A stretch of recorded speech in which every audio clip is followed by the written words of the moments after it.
Hello friends, monitor academy में आपका स्वागत है। आज की इस वीडियो में हम पढ़ने वाले हैं dengue fever.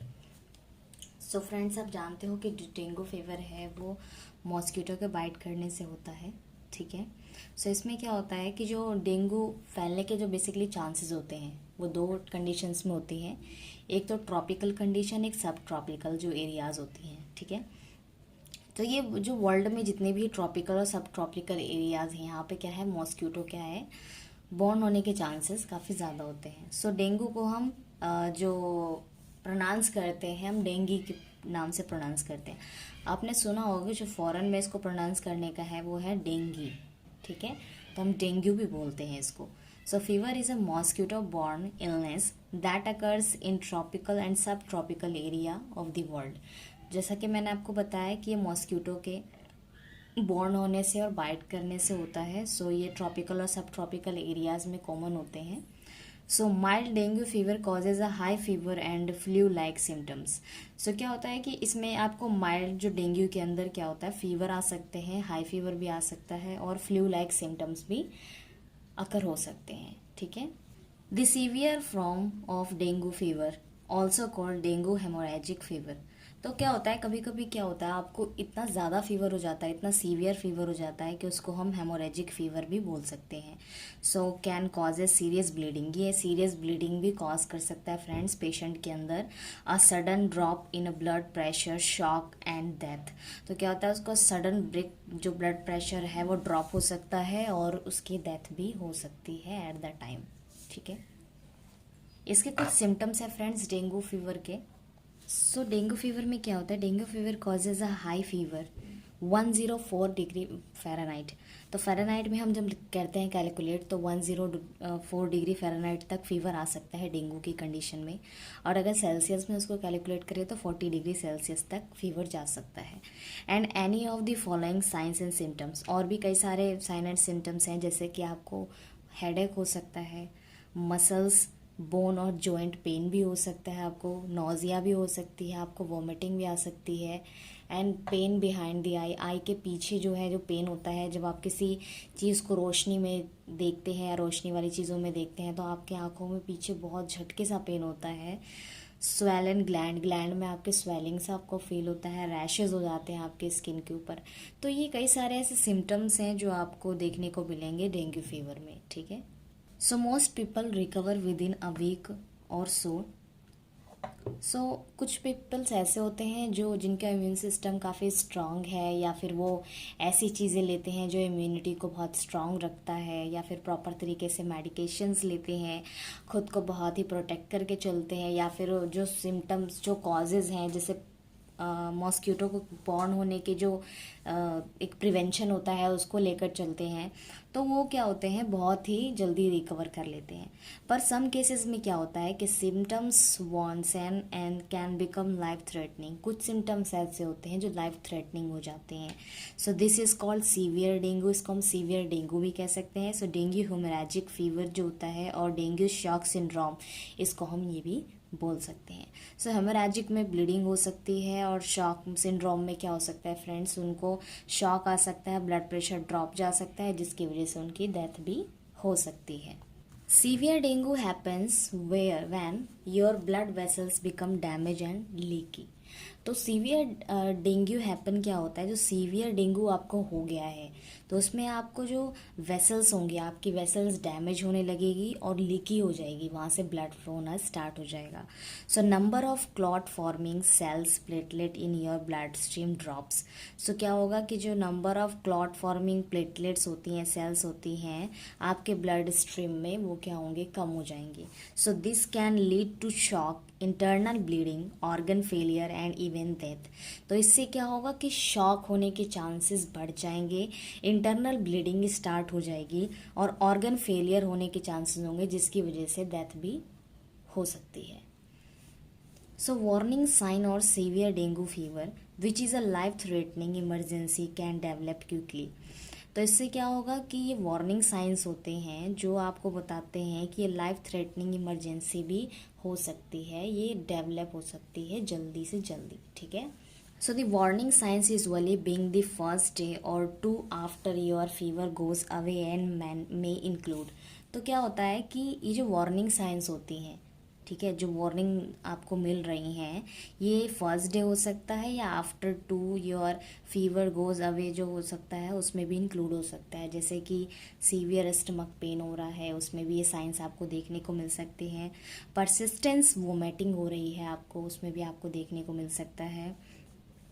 Bleeding from your gums और नोज़, आपके गम से और नोज़ से ब्लीडिंग हो रही है। So blood in your urine, stool और वॉमिट से भी ब्लड आ रहा है, स्टूल से भी आ रहा है, यूरिन से आ रहा है, ठीक है, इससे भी आप पता लगा सकते हैं। डिफ़िकल्ट और रैपिड ब्रीथिंग, आपकी ब्रीथिंग में आपको प्रॉब्लम हो रही है। फटिक काफ़ी ज़्यादा हो रहा है। इरिटेबिलिटी बहुत ही ज़्यादा हो रही है आपको। तो इन साइन और सिम्टम्स से आप ये पता लगा सकते हो कि आपको एक वार्निंग साइन मिल रहा है, ठीक है। तो इससे आप जल्दी से जल्दी आप क्या कर सकते हैं, अपनी क्विक ट्रीटमेंट स्टार्ट कर सकते हैं, ठीक है। सो फ्रेंड्स, डेंगू फीवर के कुछ कॉजेज़ भी हैं जो हम डिस्कस करने वाले हैं। Dengue fever is spread through mosquito bytes. So dengue किससे स्प्रेड आउट होता है? मॉस्किटो बाइट से स्प्रेड आउट होता है। कैसे होगा फ्रेंड्स? सपोज करो कि आपको डेंगू फीवर है, आपको किसी मॉस्किटो ने बाइट किया, ठीक है। तो वो जो आपका ब्लड है वो क्या करेगा, जो मॉस्किटो है वो अनदर पर्सन को भी बाइट करेगा। सपोज करो कि उसने किसी हेल्दी पर्सन को बाइट किया, तो आपका जो ब्लड है वो उसके सर्कुलेशन में भी जाएगा, जो हेल्दी पर्सन है। तो वो क्या करेगा, वो उसकी पूरी ब्लड स्ट्रीम में फैल जाएगा और क्या करेगा, उसमें भी फीवर कॉज करेगा।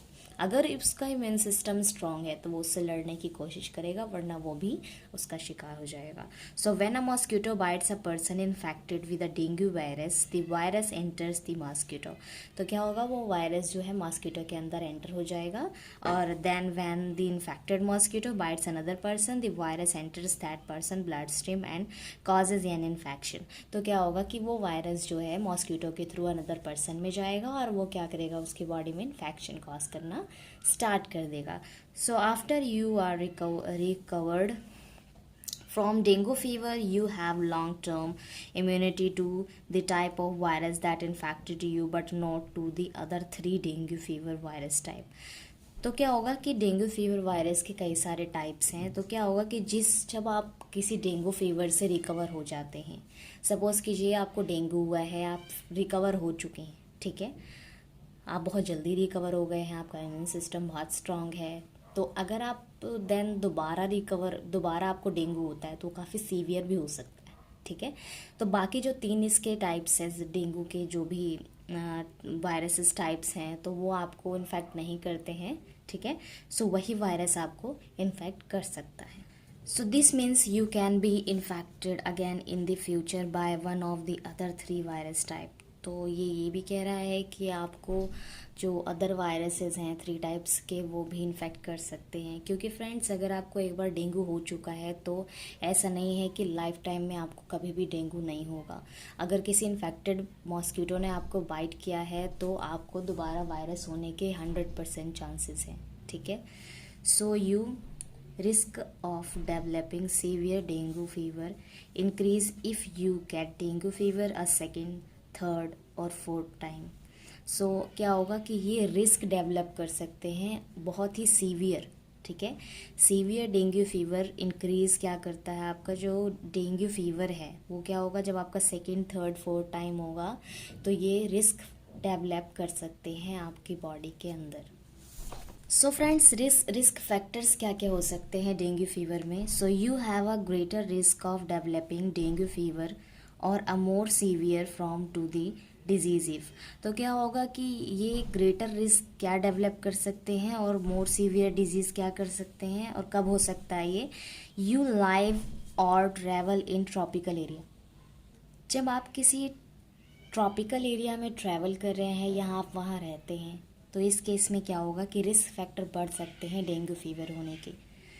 सो being in tropical and sub tropical area increase your risk of exposure to the virus that causes dengue fever. तो इससे क्या होगा कि आपका और भी रिस्क बढ़ सकता है डेंगू फीवर होने के। You have had dengue fever in the past. पहले आपको कभी डेंगू हुआ है तो previous infection with a dengue fever virus increase your risk और severe symptoms if you get dengue fever again. तो क्या होता है फ्रेंड्स कि जैसा कि मैंने आपको बताया, अगर पास्ट में कभी आपको डेंगू फीवर हो चुका है तो इन फ्यूचर में अगर आपको डेंगू फीवर होता है तो उस केस में क्या होगा कि ये काफ़ी सीवियर फीवर भी हो सकता है, जिसमें आपकी डेथ भी हो सकती है। सो इसमें कुछ कॉम्प्लिकेशंस आ सकती हैं आपको। Severe dengue fever can causes internal bleeding और ऑर्गन डैमेज। तो सीवियर डेंगू क्या कर रहा है आपका, जो कॉज कर रहा है इंटरनल ब्लीडिंग कॉज कर रहा है, और ऑर्गन भी इससे आपका डैमेज हो सकता है। So blood pressure can drop to dangerous level. आपका ब्लड प्रेशर काफ़ी लो लेवल तक जा सकता है डेंजरस कंडीशन में। सो ये शॉक भी कॉज कर सकता है। So in some cases severe dengue fever can lead to death. तो इस केस में पेशेंट की जान भी जा सकती है।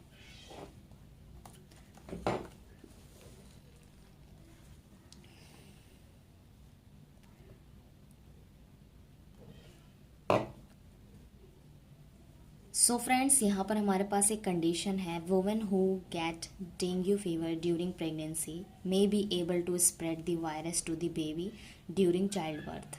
तो आपको क्या लगता है फ्रेंड्स कि जो प्रेगनेंसी के टाइम पर जो बेबी के थ्रू जो मदर के थ्रू बेबी को फूड जा रहा है, तो क्या उससे वो ट्रांसफ़र हो सकता है? बिल्कुल हो सकता है, क्योंकि जो ब्लड स्ट्रीम है, जो ब्लड है वो क्या हुआ, बेबी है जो मदर से कनेक्टेड होती हैं, ठीक है। बेबी जो है वो मदर से कनेक्टेड होती हैं, जिसकी वजह से प्लेसेंटा से, जिसकी वजह से क्या होता है, अगर मदर को डेंगू है, ठीक है, मदर को अगर डेंगू है तो बेबी को भी डेंगू होने के चांसेस 100% है, ठीक है। So additionally babies of women who get dengue fever during pregnancy have a high risk of preterm birth, low birth weight और फीटल डिस्ट्रेस। तो क्या हो सकता है फ्रेंड्स कि जो बेबी है वो काफ़ी वीक होगा, उसका वेट जो होगा काफ़ी लो होगा और फीटल डिस्ट्रेस भी हो सकता है। सो फ्रेंड्स, इस कंडीशन में काफ़ी ज़्यादा रिस्क भी है, ठीक है। तो अगर काफ़ी सीवियर केस हुआ मदर को तो बेबी को भी सीवियर केसेस भी हो सकते हैं। तो इसके कुछ प्रिवेंशन है फ्रेंड्स। प्रिवेंशन में वैक्सीन्स भी हैं, पर वैक्सीन्स इतनी ज़्यादा यूज़फुल नहीं मानी गई हैं। इसमें क्या है कि हमारा जो WHO है, ठीक है, तो WHO क्या है, stress the vaccine is not is effective tool. तो उसने WHO ने क्या कहा था, जो हमारा वर्ल्ड हेल्थ ऑर्गेनाइजेशन है, कि जो वैक्सीन है ये वो इफेक्टिव टूल नहीं है। I want to reduce dengue fever in areas where is illness is common. तो जहाँ पर ये बहुत कॉमन है, डेंगू फीवर काफ़ी ज़्यादा कॉमन है, आप ट्रॉपिकल एरिया से आप ट्रॉपिकल एरिया ले सकते हैं, वहाँ पर जो वैक्सीन है वो इफेक्टिव टूल नहीं माना जाता है, ठीक है। Preventing mosquito bites and controlling the mosquito population are still the main method of preventing the spread of dengue fever. तो आप किस तरीके से डेंगू मॉस्किटो को बाइट्स को रोक सकते हो? आप जानते हैं कि जहाँ पर पानी ठहरा हुआ होता है वहाँ पर ये क्या होते हैं कि अपने अंडों को देते हैं पानी के अंदर, और ये क्या होते हैं, ये वहाँ पे बर्थ होते हैं, और देन ये क्या होते हैं, प्रॉपर तरीके से मैच्योर हो जाते हैं, एंड देन ये क्या करते हैं, बाइट करना शुरू करते हैं, एक दूसरे में ब्लड ट्रांसफ्यूजन करते हैं, वायरसेस ट्रांसफ़र करते हैं।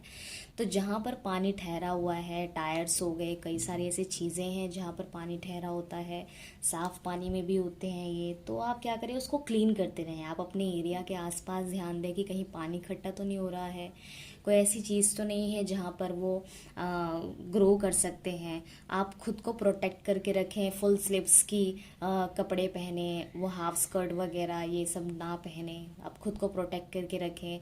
आजकल जो बॉडी लोशंस होती हैं वो भी यूज़ कर सकते हो आप। The mosquitoes that carry the dengue virus typically live in and around houses, so breeding in standing water and that can collect in such things as used automobile tires। तो क्या होता है कि ये क्या करते हैं, ब्रीडिंग करते हैं जो स्टैंडिंग वाटर्स होते हैं उसके अंदर, और ये क्या करते हैं, ऑटोमोबाइल्स जो टायर्स होती हैं वहाँ पर ये क्या करती हैं, खट्टे वाटर में ये ब्रीडिंग करती हैं, ठीक है। सो इनकी वजह से क्या होता है, जो ये मॉस्किटो जो है इनके पास वायरसेस होते हैं और ये क्या करते हैं, ह्यूमंस में ट्रांसफ़र कर देते हैं, जिसकी वजह से डेंगू फीवर कॉज होता है। तो प्रिवेंशन फ्रेंड्स आपके हाथों में ये है, आप किस तरीके से प्रिवेंट कर रहे हो, खुद को प्रोटेक्ट कर रहे हो एंड अदर पर्सनस को भी प्रोटेक्ट कर रहे हो। अगर सपोज करो आपकी किसी गलती की वजह से किसी अदर पर्सन को इन्फेक्ट हो जाता है या फीवर हो जाता है, तो वो देन स्प्रेड आउट होके आपके पास भी आ सकता है। तो आप कोशिश करें कि अपने आसपास क्या है कि ऐसे पानी इकट्ठा ना होने दें, और जो बेसिकली बोलते हैं कि वो तेल का छिड़काव करना चाहिए, और काफ़ी सारी ऐसी मेडिसिन आ गई हैं समय समय पर दवाइयाँ डालनी चाहिए, ठीक है, अपने आसपास पानी इकट्ठा ना होने दें। तो ये हमारा प्रिवेंशन है। सो डेंगू फीवर हमारा फ्रेंड्स टॉपिक यहीं पे फिनिश होता है। अगर कोई क्वेश्चन है, कोई डाउट है तो आप कमेंट बॉक्स में पूछ सकते हैं फ्रेंड्स। वीडियो अच्छी लगी हो तो लाइक कीजिएगा, फ्रेंड्स को शेयर करना मत भूलिएगा फ्रेंड्स। चैनल को सब्सक्राइब कर दीजिए। मिलते हैं नेक्स्ट वीडियो में। Thank you so much.